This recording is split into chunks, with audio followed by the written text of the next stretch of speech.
নমস্কার বন্ধুরা, তোমরা সবাই কেমন আছো? আশা করি তোমরা সবাই ভালো আছে। আমি তো খুব খুব ভালো আছি। তোমরা সবাই লোকনাথ পুজো করছো। আজ লোকনাথ পুজো যেহেতু, দেখো আমি ছোটো মোট লোকনাথ পুজো করছিলাম। 5 রকম ভাজা করেছি আমার লোকনাথের জন্য। টমেটো চাটনি বানিয়েছি, মুগ ডালটা ভেজেছি যেহেতু আমি ভোগ দেবো। এখানে আছে লাবড়া তরকারিটা, দেখো সব কেটেছি। আর মশলা খেতেও দেখো সমস্ত মশলা এখানে আমার আলাদা করা আছে। এখন দেখো কড়াইতে আমি ফোড়ন দিয়ে দেবো, কি শুকনো লঙ্কা ফোড়ন তেজপাতা দিয়েছি। যেটা লাবড়া তরকারিটা করবো, দেখো এটা আমি দিলাম 5 ফোড়নটা, আদা ফোড়নটা দেবো, দেখো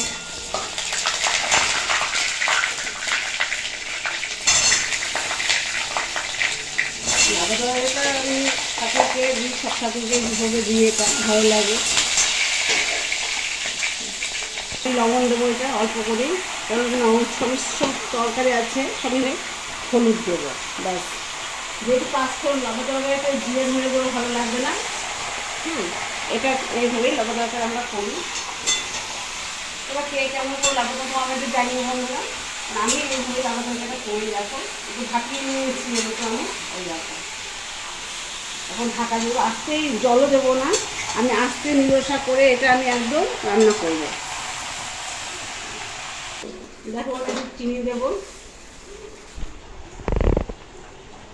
এই লাবড়া তরকারিতে বন্ধুরা একটু মূলো দিলে ভালো লাগে, তো মূলো আমি পাই না, কোনো সব জায়গায় মূলোটা পাইনি। আমি দিয়েছি, ছোট দিয়েছি, রাঙা আলু দিয়েছি, গোল আলু দিয়েছি, কচুরমুখী দিয়েছি, কুমড়ো দিয়েছি, তোমার গাজর দিয়েছি, আলু দিয়েছি, বেগুন দিয়েছি, পেঁপে দিয়েছি, কাঁচকলা দিয়েছি, চাটনিও দিয়েছি।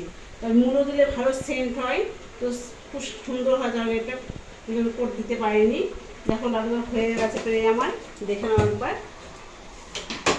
তোমরা সবাই চলে এসো বন্ধুরা আমার বাড়িতে লোকনাথ পুজোর জন্য, সবার নিমন্ত্রণ থাকলো।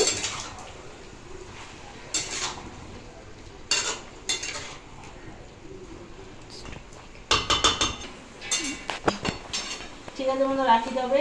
তোমরা সবাই ভালো থেকো। সবার নিমন্ত্রণ রইলো আমার বাড়িতে লোকনাথ পুজো, তোমরা এসো সবাই। টাটা।